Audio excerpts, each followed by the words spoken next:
So come along with me as we go forward and let's start cooking. So the first thing I'm going to do is put the eggs in, and it's 3 eggs. I'm going to use masa, harina, and whole wheat flour, and some whole milk. You definitely want to use whole milk. And this is masa, harina, or cornmeal flour. It's not cornmeal, so make sure that you get the cornmeal flour, and you can find it with the other flours in the supermarket. So that goes in, and then a little bit of salt, and then cream cheese, Philadelphia cream cheese, which is going to make them really tasty. We're going to put 2 ounces of Philadelphia cream cheese, and I love Philadelphia cream cheese. When I'm making recipes, I use Philadelphia cream cheese 9 times out of 10. And so we're going to put that in there, and it doesn't have to be melted or room temperature. It's going to churn up in this blender pretty well.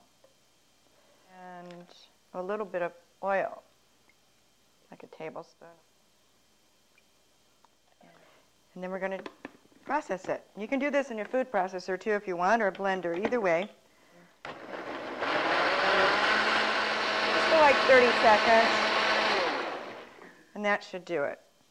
And then we're going to go over on the other side of the counter here, and we're going to make the crepes. And we want to heat up our crepe pan. So it's a pan that's about the size of a small tortilla, corn tortilla, very small.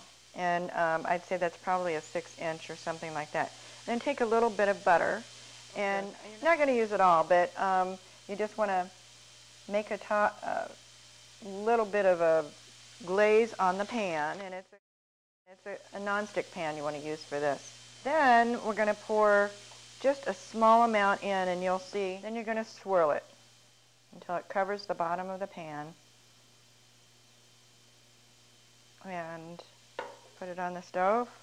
And just let it cook for like a minute. The edges will start to slightly get a little browner. This enchilada recipe it's a 3-pronged thing. You make the crepes, you make the sauce, you make the filling, and then you assemble.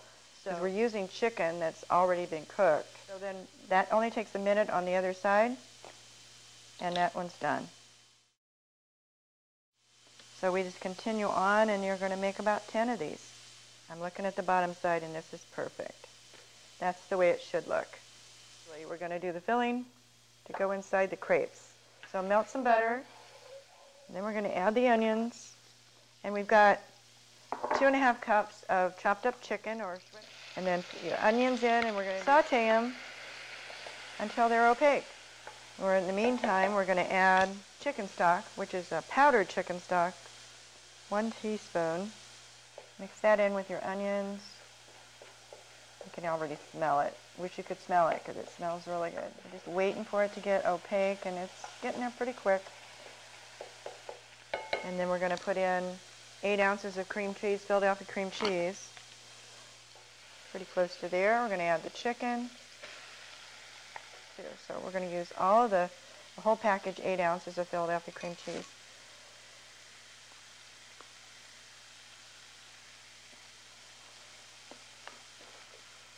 And then just start working it in. And it melts so easily, very quickly. And at this point, you might add a little bit of salt. And this is the filling that's going to go inside the tortillas. And the next step is going to be the enchilada sauce, the green verde sauce. And there it is. So we'll set this aside until we're ready for assembly. And we're making the sauce that goes over the yummy green enchilada sauce. So what we do is we get a warm pan, about medium heat, I'd say, in that vicinity. And you add the butter, flour. The first 4 ingredients are going in, and the half and half. And then we just whisk it and keep whisking it until the butter melts and it starts to get a little bit thicker. It won't get real thick, but you want it some thick. And then a little bit of salt and pepper.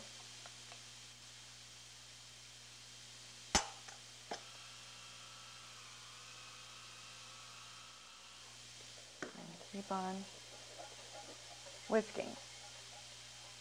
And I used the Wonder flour because that dissolves better. You don't get any lumps in this sauce, so that's the best thing. And I'll go to the other side here. What we're going to do first is the chilies. And so the Anaheims or Poblanos, whichever, I put them under the broiler, and it calls for 3 of them. And then you just put them in a paper bag, and instantly they start to fall apart. So all you have to do is just peel off the black. See how easy it just comes off. Then we're going to cut it off and then just slit down the front side because we want to take out the seeds. And then you can just run it under the faucet and get the rest of the seeds off. So that's 1, and I've already done 2 in here. We'll add the tomatillos. This is jalapeno, which has been chopped up finely. And then this is the salsa verde, which is a green salsa, I'm sorry. And then the cilantro. And we're just going to blend it up.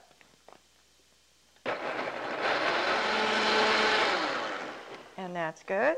And then and add it to the sauce that you just made. Put it back on the burner, and we're just going to bring it up. And it's a beautiful green sauce. It's so pretty. Pretty green. And then I always like to taste it at this point, just to see if we need any more salt or what's going on. It's got a kick and it's good. Really good. You want it a little bit like gravy, the thickness of gravy. So that would be it. So that's it. Ready for assembly. We've got our enchilada sauce, we've got our filling, we've got our Parmesan cheese, and we've got our crepes that we've made. So we take 1 crepe and we fill it up. I would say about 1/3 of a cup of filling. And we're going to roll it. And you take your next one, the same thing, and you just keep going until you have all 10 done. So we have the enchiladas filled, and now we're just going to pour some of the yummy sauce over it and just cascade it on. Left. Then we're going to sprinkle on some Parmesan. So there it is. It's ready to go in the oven. Gorgeous. So here's the exciting part. We're almost there. Just bring it out of the oven, garnish it, and do the best thing. Just taste it. Nice and toasty brown. It's gorgeous. It's just the way it should look. Just a slight amount of brown on it. Now we're going to garnish. So you take the crema and just drizzle. You have to use pomegranate seeds, but I've eaten it without the pomegranate seeds, and they add a lot. And then a little cilantro. And there it is. Isn't it gorgeous?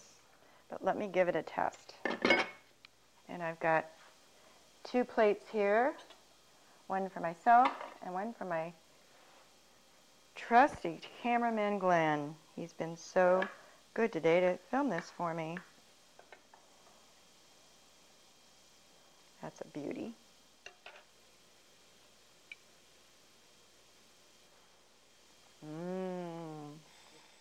This recipe, it's so good, and it's not that hard to do. It's just a 3-step and then assembly. So give it a try. To my favorite cook, Paula, from my kitchen to yours, best dishes. Thank you all for coming. Bye-bye.